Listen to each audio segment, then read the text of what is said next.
क्रंथियों 8 और 9 से हमने पढ़ा था कि प्रभु यीशु मसीह इस सारे कायनात का मालिक होते हुए, धनी होते हुए क्या हमारे लिए क्या बना? कंगाल बना, ताकि हम धनवान हो जाए। क्या हो जाए? धनवान हो जाए, और धनवान होकर के परमेश्वर को भूल जाए। वो तो यही रहा है। हालेलुया, सच्चाई तो यही है। प्रभु यीशु मसीह ने हमारे लिए कुर्बानी दी और हमारे लिए निर्धन बना, और जब परमेश्वर ने हमारे को सब कुछ दे दिया तो अब परमेश्वर को भूल गए। बहुत सारे यही तो करते हैं। प्लीज बाय रिक्वेस्ट, परमेश्वर को कभी ना भूले। परमेश्वर को कभी ना भूले। पास्टर को भूल जाओ। पादरी भी मनुष्य है, जैसे आप हो वैसे मैं हूं। मैं भी दुख सुख भोगी मनुष्य हूं, लेकिन परमेश्वर को हमेशा अपने नजदीक रखना चाहिए। हालेलुया, परमेश्वर से हमेशा जुड़े रहो। हालेलुया। गलातियों 3:10 से देखेंगे हम। गलातियों 3:10।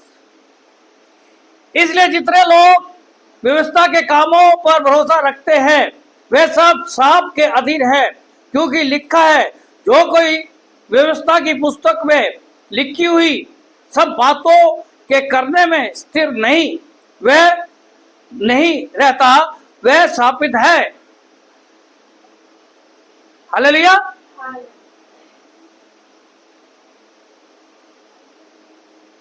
पर यह प्रकट है कि व्यवस्था के द्वारा परमेश्वर के यहां कोई धर्मी नहीं ठहरता, क्योंकि धर्मी जन विश्वास से जीवित रहेगा।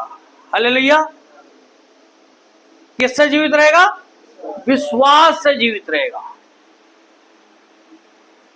व्यवस्था से हमारा छुटकारा नहीं है। व्यवस्था यानी कर्म। व्यवस्था क्या है? कर्म। और कैसा कर्म? अगर हम ले व्यवस्था और 18:5 पढ़ेंगे तो वहां लिखा है, इसलिए तुम मेरे नियमों और मेरी विधियों को निरंतर मानना। जो मनुष्य उनको माने वह उनके कारण जीवित रहेगा। मैं यहोवा हूं। ले व्यवस्था 18:5 में क्या लिखा है? जो नियम और विधि परमेश्वर ने व्यवस्था में दिए थे, उनको निरंतर यानी हमेशा क्या? हमेशा मानना। क्या? हमेशा मानना। कुछ समझ में आ रहा? हमेशा मानना। कोई चूक, कोई गलती नहीं होनी चाहिए। हालेलुया। और मनुष्य गलतियों का करने का सबसे बड़ा स्नेह जाता मनुष्य को। ये 2 टांग वाला जो है ना, ये नहीं मानता। ये गलती करे बगैर मान ही नहीं सकता। हालेलुया। तो क्या हमारा व्यवस्था से छुटकारा हो सकता था?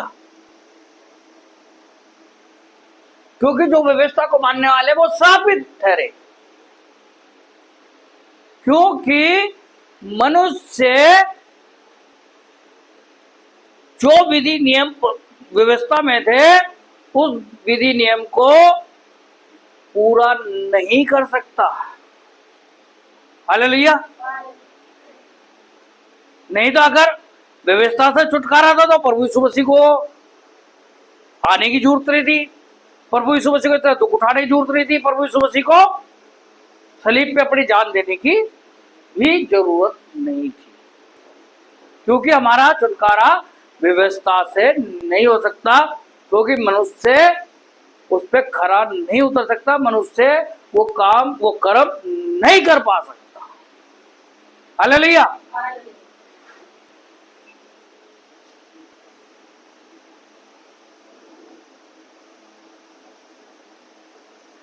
पर व्यवस्था पर व्यवस्था का विश्वास से कोई संबंध नहीं।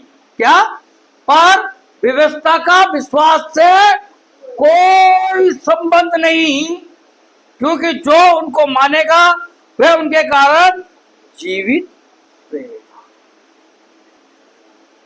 हालेलुया। तो व्यवस्था पे तो हम चल ही नहीं सकते व्यवस्था के अनुसार। तो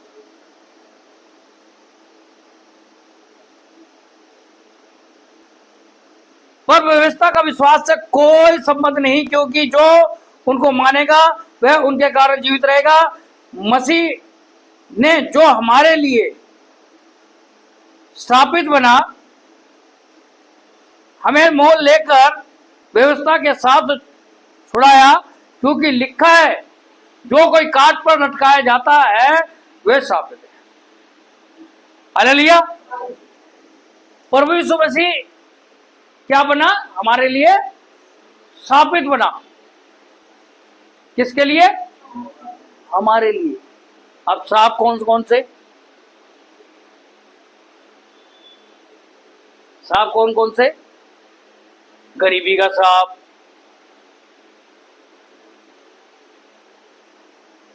बीमारी का श्राप, बे औलाद का श्राप। और श्राप तो बहुत सारे हैं। हालेलुया। बहुत सारे श्राप जिनके कारण मनुष्य के जीवन में अंधकार और दुख और तकलीफ होती है। प्रभु यीशु मसीह ने क्या बना? हमारे लिए स्थापित बना। लिखा है जो काट पर लटकाया जाता है वो क्या है? स्थापित है। अगर व्यवस्था विवरण 21-23 आप पढ़ोगे तो वहां लिखा जो लटकाया गया हो वे परमेश्वर की ओर से स्थापित है, स्थापित ठहरता है। यानी कि अगर हम व्यवस्था विवरण 21-23 देखेंगे तो वहां क्या लिखा? जो लटकाया जाता है काट पे वो श्रापित ठहरता है। तो प्रभु यीशु मसीह को कहां पे लटकाया था? काट पे। हालेलुया। वो किस लिए स्थापित बना? हमारे लिए, ताकि हमें क्या ऐसा छुटकारा मिले? श्राप से। जो हमारे जीवन में श्राप, हमारे बाप दादा पितरों के श्राप, जो हमने बुरे काम करे उसके श्राप,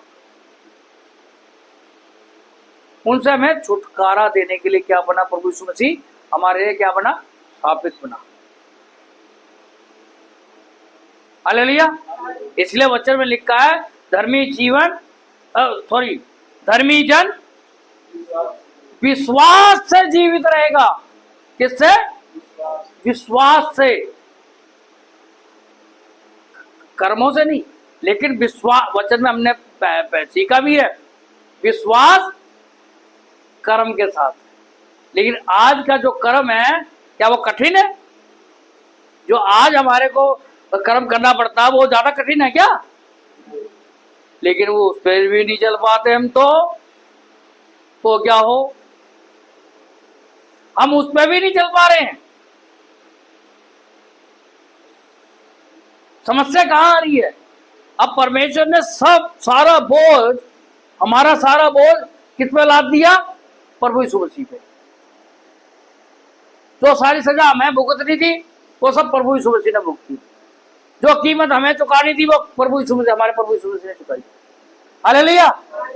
हमें सब श्राप से, हर उससे मुक्ति दिला दी, व्यवस्था से मुक्ति दिला दी, पापों से मुक्ति दिला दी, बीमारियों से मुक्ति दिला दी, गरीबी से मुक्ति दिला दी। बहुत से लोग आज भी वहीं के वहीं। हालेलुया। कारण ये है कि हम मसीह के होकर के भी मसीह के नहीं है, वफादार नहीं है। तो हम उसके लहू के जो हमारे लिए बहाएगा हम उसके वफादार नहीं। ये कारण है आज बहुत सी कलीसियों में श्राप है, बहुत से लोगों में, प्रभु के लोगों में श्राप क्यों है? कारण क्या है? उनके जीवन में गरीबी का, कारण क्या उनके जीवन में? बदहाली का। क्या परमेश्वर किसी अमूदे का व्यवहार करता है क्या? परमेश्वर कभी किसी अमूदे का व्यवहार नहीं। कारण ये है कि वो मसीह के वफादार नहीं है। जो जिनके जीवन में आज दुख, तकलीफ, परेशानियां हैं मसीह लोगों के जीवन में, मैं उनके लिए यही विनती प्रार्थना करता हूँ, प्रभु उनको सुबुद्धि दे और वो अपने आप को जांचे कि उनके जीवन में ये श्राप क्यों है, गरीबी का श्राप क्यों है, जिसकी कीमत प्रभु यीशु मसीह ने चुका दी।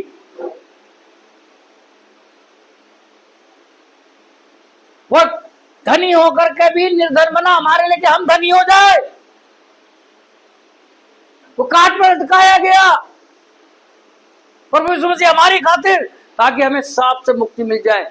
और जिन मसीह लोगों के, जिन मसीह भाई बहनों के जीवन में आज भी गरीबी का श्राप, बेऔलाद का श्राप, बीमारी का श्राप, तो अपने आप को जांचे।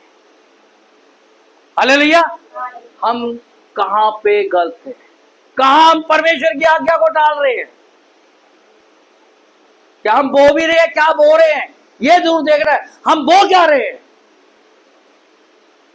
वचन में लिखा जो बोगे वही काटा जाएगा। हम जो बोएंगे वही हमें काटना पड़ेगा।